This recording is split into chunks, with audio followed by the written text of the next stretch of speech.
Hello, listeners. I'm KJO. And I'm Kris, and welcome to our second ramble. Today we'll be covering a whole host of things. First, we'll be looking at the gap between theatrical and home video releases, misleading cover artwork, anticipation for movie posters in this day and age, and rumors of more Pixar sequels. Oh boy. For those of us who didn't make trips to the theater very frequently, which that was my case, I had to wait what felt like forever for the home video release. And I never actually, marked off the calendar, the days until the home video release. So I'm wondering, over the years, has the gap between theatrical releases and home video releases decreased since the technology has improved from VHS production? I read somewhere, a long time ago, it was because of the economy and because of high ticket prices, and people are going to see these things only once. Especially if it's like a big event film, like, let's say, like a Harry Potter sequel or something. People will flock to that opening weekend, and then they've seen it, and then the rest of the business is made for the other folks who haven't seen it yet and can wait a couple weeks, or to people who just want to see it again. So are you saying that the better it does in the theater, the longer it takes to be out on home video?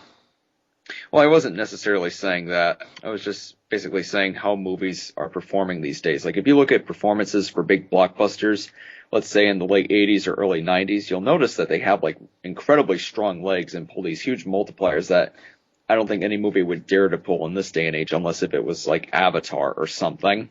All right, but my question is, does the technology of our age make it so that videos are released sooner on home video from their original theatrical release date?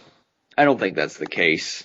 I just think it's really the fact that these ticket prices are insanely high these days, and especially if it's a movie that you're taking multiple people to. Repeat viewings is out of the question probably in this day and age with most folks. So you think ticket prices influence the release date of home videos?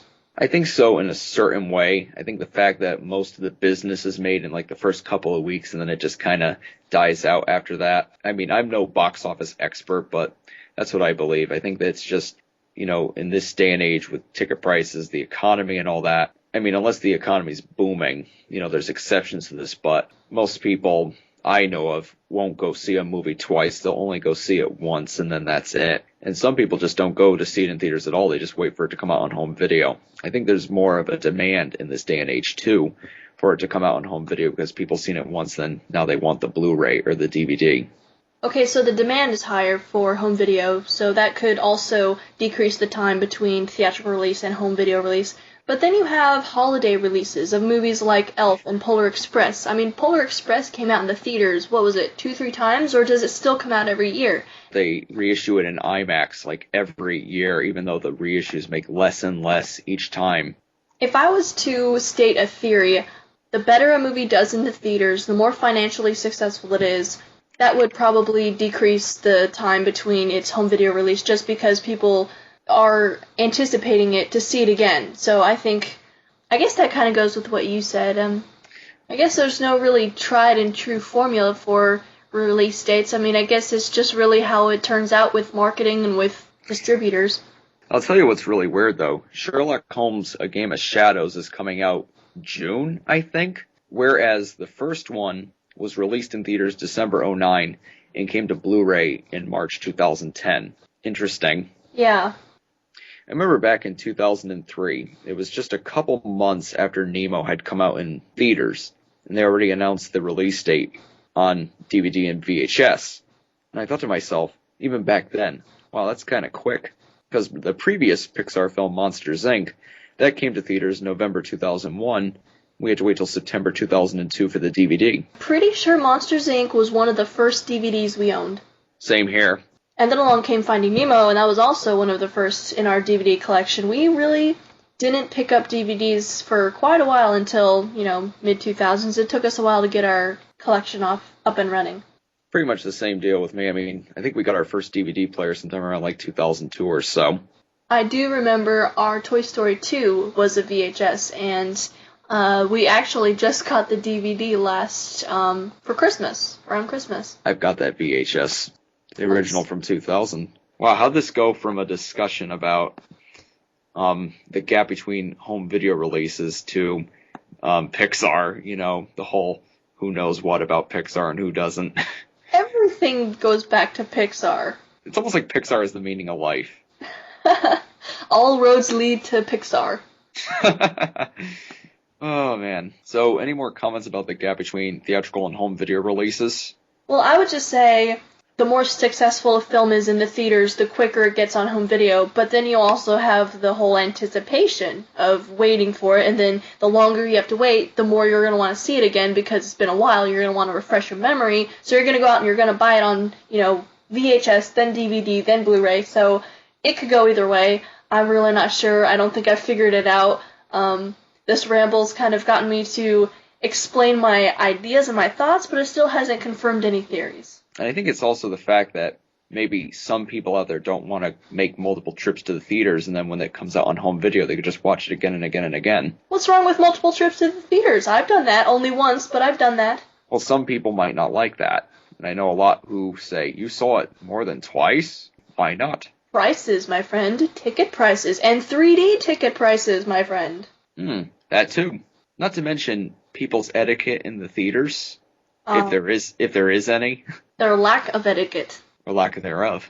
I have not had the unfortunate chance of ending up in a room full of very inappropriately misbehaved people, but I have had my theater break on me a few times, and that is not very fun. Of course, you get what you pay for when you go to the dollar theater, but, come on, you're running a business here. Keep things up. Maintain your screens.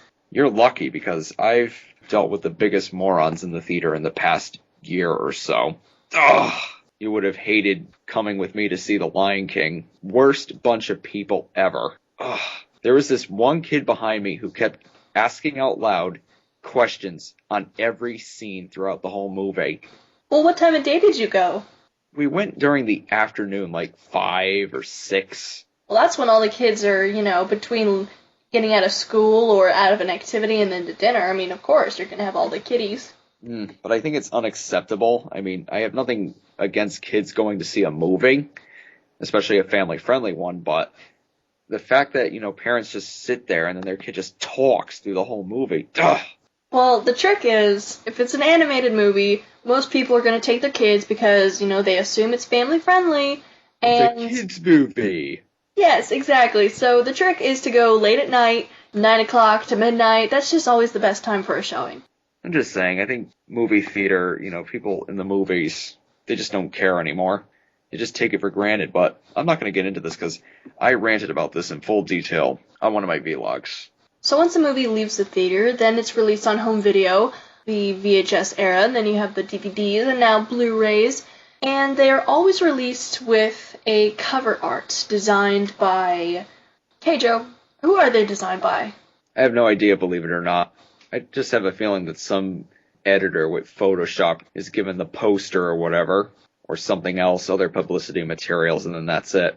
Yeah, they've already seen it in the theaters. They're going to buy it anyway. It doesn't matter what the cover looks like. Unless it's like a Disney film or a family film or an animated film where they'll just come up with a completely new drawing or something, and something that doesn't even look like they do in the movie. That's what I've always thought. As a kid, I would look on it and I'd be like, well, he wasn't actually like that, or they weren't smiling at each other. They're the bad guys, or, just something. There's always something on the cover that makes you kind of double look at the movie and think, well, when did that happen? Toy Story 3 is a fantastic example. Even Lotso's smiling on the Blu-ray cover. You're like, okay, I know they did not gather together for a cover shoot. They recently released Secret of Nim on Blu-ray, and it's the Family Fun Edition. Poor Don Bluth. It usually happens to Disney films, or even ads for Disney films. Like, every time Bambi comes to home video, they always focus on, like, the first 30 minutes. It makes it look like a kiddie romp. Cover art usually adds a very kid-friendly facade to the film. Unless it's a steelbook. What's that? You don't know what a steelbook is? Nope. The steelbook is usually, when they release a Blu-ray and a DVD, it's like a special edition that comes in a nice steel case. They also have iron packs, too. There's also quite a lot of hubbub when they release the cover art for the upcoming John Carter home video release. Funny thing is, I said this on the blog. you know how he's featured twice on the cover, right? Right. It looks like he's looking at you and saying, sheesh, this artwork is horrible. That's what it looks like, seriously. I always hate the way they did the font for John Carter, just that big font. Why couldn't they do it like they did in the trailer, that very almost mystical looking font, that kind of fantasy-like font? That's much more attractive. Plus the super cool JCM. So home video cover art, actually, I've also been meaning to ask you, am I saying it right, home video? I mean, is that really what you need to say now that everything is Blu-ray and DVD? Is that outdated to say it that way? No, not at all. It's just that people equate VHS with video.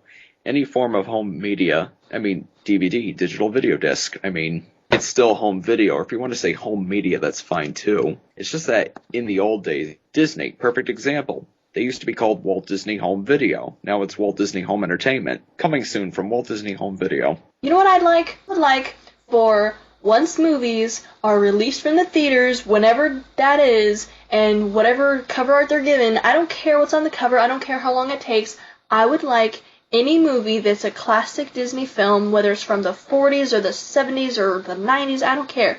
When it comes out, I want it to be released with the same previews that it had when it came out originally.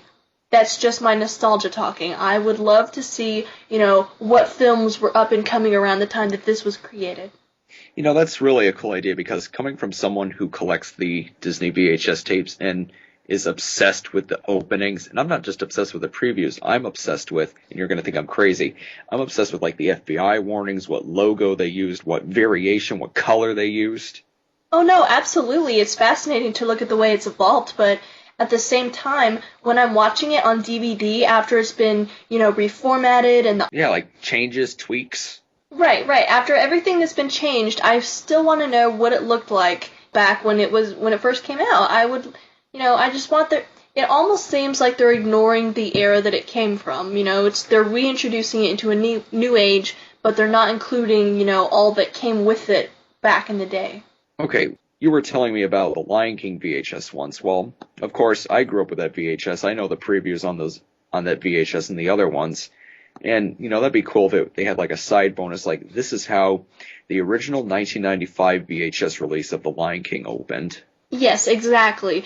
How about they release the movie with completely new original trailers for up-and-coming films, yes, but they have it as a special feature on the DVD or Blu-ray that you can access the original previews in order the way they were presented on the first home video release. To satisfy us fans. Yes, thank you. Disney, note it. This is what we want, and we're making an official request. And you can also look them up on YouTube but then again, they get taken down from time to time. One of my good friends who's also a collector, he goes by the Memory Lane channel currently. He uploads the previews from the VHS releases. Also, what's interesting is that some of the previews on some of the older VHS tapes have like behind the scenes footage. Like the original 1992 VHS of 101 Dalmatians has a trailer for Aladdin on it, and it has some behind the scenes footage and some production, like they show them doing the drawings and they show them recording the score. I can only imagine what it was like in the 90s. I mean, I don't know if there was ever like anticipation, like, ooh, somebody revealed the poster for The Sixth Sense, or somebody revealed the poster for insert 1998 or 1999 highly anticipated movie here. Alright, let's look at the movie The Prince of Egypt, DreamWorks movie. That was from 99? 98. December 98, so close. The Prince of Egypt had a great poster, I thought. I thought it was a pretty good work of art. And you didn't see any clamoring for that. Maybe there was in the artist community, but for most of the people who were using the internet, they didn't have access to that kind of media. And there wasn't an anticipation for movie posters like there is today. Right now we have the poster for The Dark Knight coming out, which Rises. Sorry. I'm not really a fan of that poster. It doesn't really catch my attention. It's kind of a lot of reading you have to do. You kind of have to skim it in a short amount of time. It's not really something that pops out at you. Now, which poster is this? Because they revealed quite a few today. Okay, the one I'm thinking of is the one with, it looks like a wanted bolo kind of thing. Oh, Okay, that's the one I'm thinking of, and it just, I guess I'm used to the kind of posters that, it's like for the Avengers, just blue everywhere, to me that's cool, but that's not going to grab kids' attentions, it's not going to grab teens' attentions who are just, walking through the theater, but that's the kind of stuff I like, if it's just edgy and it looks cool. The Winnie the Pooh poster from the 2011 movie, that I thought was adorable. so you're saying it's got to be like eye-catching? If it's an actual poster that's going to be hung, I can't imagine that poster being hung in a theater. I think it's just a viral poster. You think so? Yeah, I'm rating it was a viral poster. The one that's currently out is a remake of the teaser poster where you see all like Gotham's buildings leading up into the bat symbol. But this time it's like a fiery color scheme and we see Batman right in front of it. Okay, so the interesting thing is, I was just having a conversation about a poster that most people who aren't on the internet won't ever see.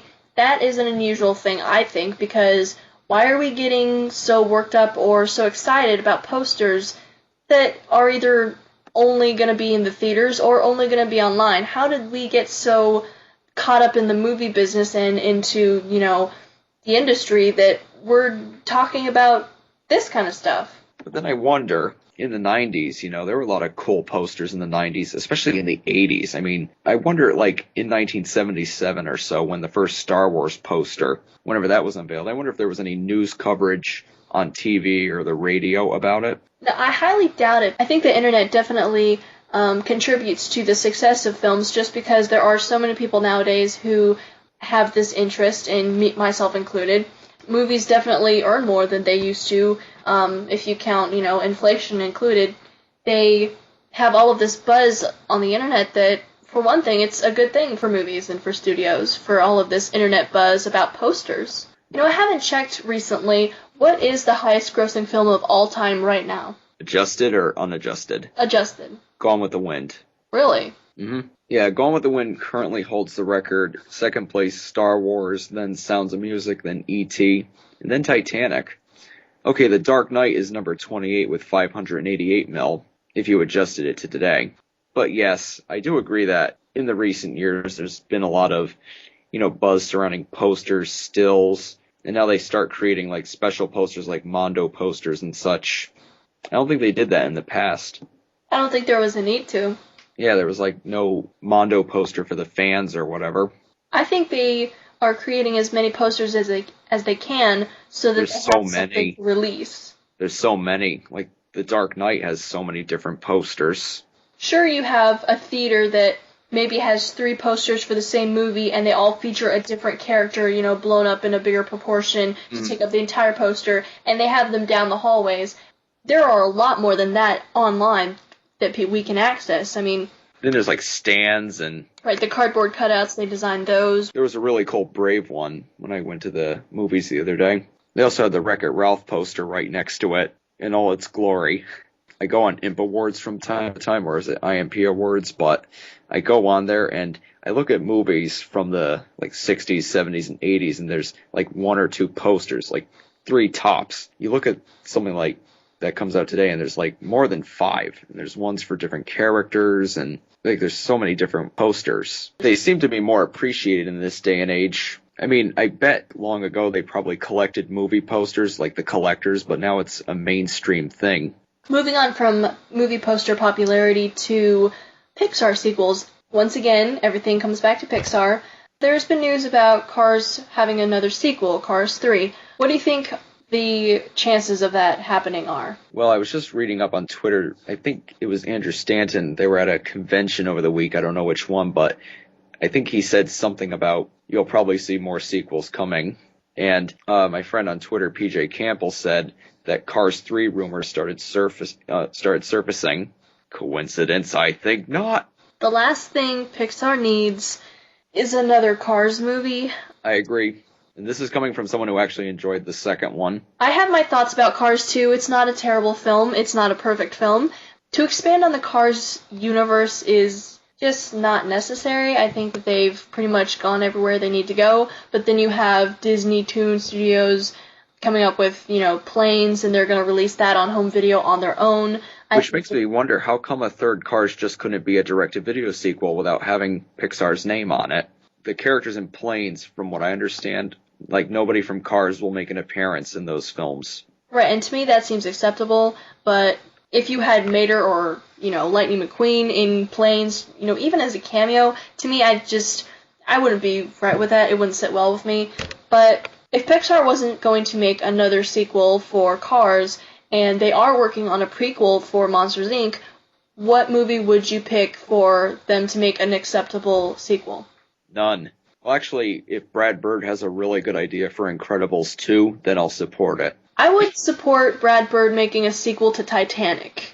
Titanic? Okay, my dream team would be Joss Whedon and Brad Bird remaking Titanic. It's the movie everyone says, don't touch, what else could you do? Well, they could do it. I mean, as a Pixar fan, as a fan of Joss Whedon, that just shows my loyalty to them and my faith in them. I'm saying, go ahead guys, you do it, but please, if you're going to do something together, if you're going to have a project, make it a Pixar film. We would love to have Joss Whedon back. He worked on Toy Story, and let's see him do another Pixar movie. That would be awesome. It would be awesome for him to do a Pixar sequel if that was what it came to, but it would be even better for him to come in and do an original film. I'd like to see a Pixar film from Brad Bird with the folks from Bad Robot working on it. J.J. Abrams working on it too. People from Lost and such, and Mission Impossible Ghost Protocol. That would be very interesting. I would be on board for that. I will say, Mission Impossible Ghost Protocol feels like a Pixar film.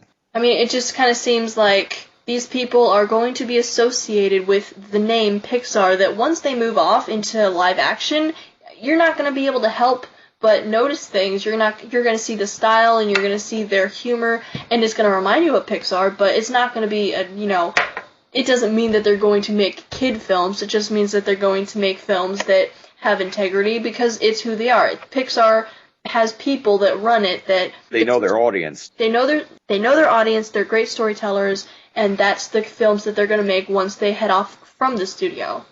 So it would be great to see some fresh faces at Pixar, Joss Whedon and J.J. Abrams, but let's also get Andrew Stanton and Brad Bird back in here. I know Andrew Stanton's working on a short film, so that will be awesome to see. I'm looking forward to that.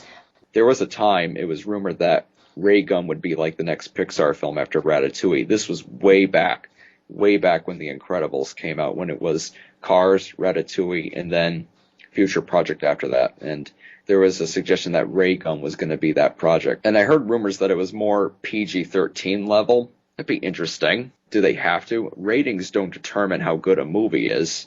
I'm also in the middle of reading The Pixar Touch by David Price. Me doing my due diligence. I'm a Pixar fan. I'm going to find out everything I can about this wonderful, wonderful company.